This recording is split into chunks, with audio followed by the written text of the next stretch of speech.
Meni kechirasizlar, lekin hech qanday erkak bunaqa gap so'zlarni ko'tara olmaydi.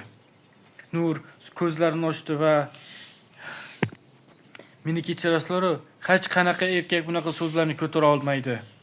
Nur ko'zlarini ochdi, ammo hushi o'ziga kelmagandek edi. U tushunarsiz so'zlarni aytar, g'alati jumlalarni pichirlardi. Yusuf Nurning so'zlarini eshitish uchun quloqni uning lablariga yaqinlashtirdi va butun umri davomida eshitishni tasavvur ham qila olmagan dahshatli so'zlarni eshitdi. Bolam, sizga o'xshagan bo'lishni istamayman. Yusuf, ularning nogiron bo'lishini istamayman. Ular sizga o'xshagan bo'lishni istamayman.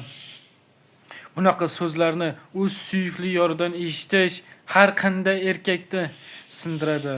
Ofarin senga Yusuf. O qanday ezgulik. Shuncha gapni eshitib ham, keyin ham ichingdagi g'azabni kitob. Ofarin senga Yusuf. Bu qanday ezgulik. Shuncha gapni eshitganingdan keyin ham ichingdagi g'azabni yutib turibsan-a.